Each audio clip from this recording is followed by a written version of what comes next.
Hey everybody, man, it's your boy Marcus Hayes. Marcus Hayes Speak. Welcome to another episode, man. We're talking about the book. Before we begin, like, share, comment, tell your friends about the page, man. Tell them about the book, Strategic Warfare. Tell them to go get the book. The book is available everywhere. It's at Barnes & Nobles. It is at Amazon. It is on Kindle, so you can have it on your phone and your iPad. It's called Strategic Warfare, 5 Steps to Defeat the Enemy. And we're going through step number 1 in spiritual warfare. Chapter 1 of the book. Step number 1 of the book. So let's get into it, man. Let's dive right into it. So before we begin, there's an introduction that I do or that I wrote about of what happened to me that gave me this epiphany, if you will, or what happened with my conversation with God and what was going on in my life. So here it is. I'm from Memphis, Tennessee, man. My father was an evangelist, great man of God. And before I was coming up on 3 years old, my father passed away. The crazy thing about my father passing away was the night before he died, he knew he was going to die. He even tells my mother that, hey, Jerry, the boys, they're going to be okay. You and the boys are going to be okay. And that was just a weird thing to say, So he knew he was going to die. My mom tells me that. But what's even more crazy, or not even crazy, what's even more profound is that he anoints me and my brother before he dies.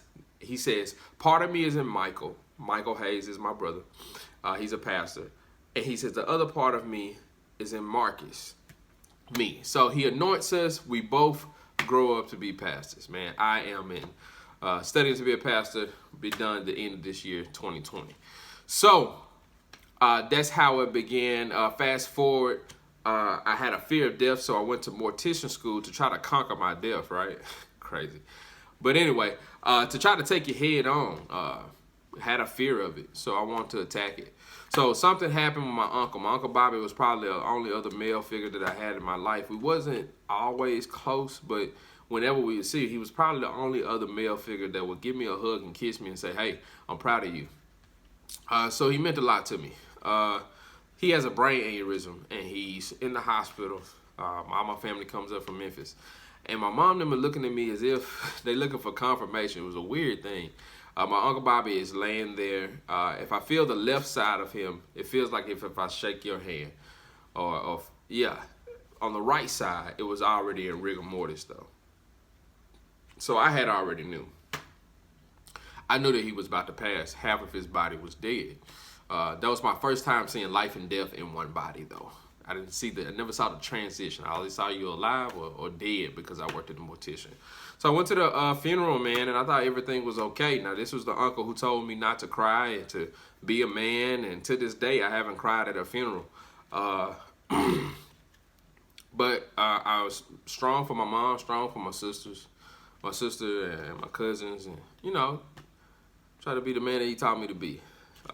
Not knowing that it was hurting me. But anyway, I get back home, man. I start having these visions of me, these dreams of me dying and my family dying, my wife and my kids. And then it changed. It made it seem like I was the one who was doing it. Like I was killing myself or killing them. And that's when the spiritual warfare started happening. And I talk about this in the beginning of the book, giving you more details. But God then calls me. He gives me a dream, and he tells this lady, I couldn't see her face. I knew it was an angel. She said, Marcus, I know everything, and God has called you. I wake up, I'm reaching for her. She's gone. I'm crying, because I'm scared, man. And when all this was happening, I was about 225 pounds. Man, in a matter of 3 weeks, I was down to 190 pounds. I couldn't eat. I was just very, very, very fearful of what was happening in my life. So, the next day I go to work, man, 3 different people come up to me that really don't know each other, and they give me the same message that how the devil has been attacking me, and I've been underwater, and God's about to place me on solid ground, man, again. And they said, I wouldn't be surprised if you was a pastor. So God now does something in the spiritual through the dreams, and then he confirms it in the physical with my three friends. So that's what happened.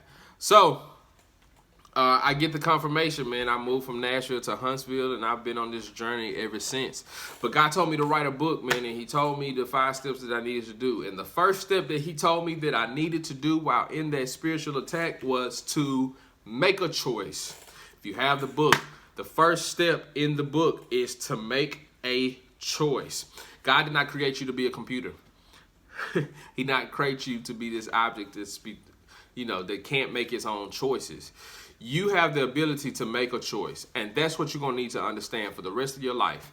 Every day you're going to have to wake up and choose God, not just doing a spiritual attack. You're going to have to do this every day. If you believe in God, you believe in Jesus, then every day is going to be a choice that you're going to need to make.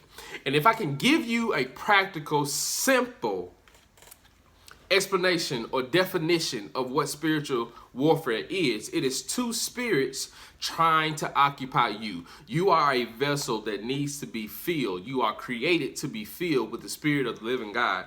But there's also this other spirit that's trying to overtake you. So a practical, very easy understanding of what spiritual warfare is 2 spirits trying to occupy you. And for you to make a choice, you're going to have to understand who you're choosing. Which spirits, identifying the spirits. So the first thing, if you've never had an understanding of who God is, of who Satan is, let me help you. Here it is. God is the creator of all. He is the beginning, the end, Alpha and Omega. If you believe in God, if you believe in the Bible, and the Bible literally says in Genesis, in the beginning there was God. God was there. In the beginning, God. There was nothing else before him. There was no explosion that created him. There was none of that. He is the beginning. He is the one who created you, who said that you were going to be a part of this family, what time you were going to be born in, what year, what century. He's the creator of all. He's all-knowing. He is the provider, Jehovah Rapha. He is amazing. He is the great I am. That's who you're choosing. That's who God is. He is everything. Now, there's somebody else. There's another spirit that you need to understand, and that spirit is Satan. Satan wasn't always Satan. Satan was Lucifer. He was made beautiful. When God created him, he was beautiful. He had all the beautiful colors. But God created the angels with the same ability that we have today, to make a choice. And some of you are wondering, how did Lucifer become Satan? Satan made a choice. I talk about this in the books. And this is what it says in Ezekiel 28:16. By the abundance of your trade, you became filled with violence and you sinned. What did Satan do? Satan made a choice. And that's what it is, man. And Satan made a choice, and he said he can be better than God. And that's how he becomes Satan. He now persuades a third of the angels to follow him, and they all fall. God sends them down to this place, and he is creating and has hell waiting for them. So when I was looking at this, God showed me something that I needed to use as my example for my life. This is why Jesus means so much more to me, because Jesus is my example. In the Hebrew, his name is Yeshua. In our native tongue, if you are English, you speak English, then you say Jesus. Jesus is our example. At the end of Matthew 3, when you read this, I only use the life of Jesus from Matthew 3 to Matthew 4 for our 5 steps. Number 1 is to make a choice. Jesus makes a choice in Matthew 3. He decides to get baptized. He goes to John the Baptist and he decides, God, your spirit will occupy my vessel. Makes a choice, be baptized. I encourage you, if you have not been baptized, please be baptized. Do that. Talk to God and say, God, I need to be baptized because I need to be filled with your spirit. Not just by water, but by the Holy Spirit. I need to do both. So God used that. He makes a choice. And you're going to have to make a choice. This is what I need to tell you. Is if you're fighting depression, anxiety, suicidal thoughts, anything that's trying to overtake you, lustfulness, the spirit to steal, the spirit to kill, anything, you're going to have to make a choice. It can only present itself to you. It cannot overtake you. You're going to have to choose it so it can complete the mission or whatever it's trying to make you do. Okay? When Satan sends his demons, it only presents itself. You're going to have to choose it and agree with whatever it is presenting to you. So that's chapter 1. Chapter 1 is literally, hey, make a choice. Every day you're going to have to make a choice. When you wake up in the morning, you're going to have to say, God, I choose you to occupy me. I need your spirit. God, I need you. You are a vessel. This is what the Bible says.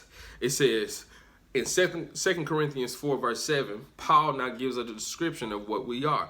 He says, but we have this treasure in earthen vessels. That's us. We are the earthen vessels, and we need to be filled with the Spirit of God. How does that happen? You make a choice and you ask God, give me your spirit. Give me your spirit. I need it today. So that's chapter 1. Please get the book. Please share, like, comment, tell everybody, man, because I'm trying to, listen, this is a practical, you don't need anything else. If you're fighting this, you don't need over 100 pages. I wrote it to be quick because you need a plan.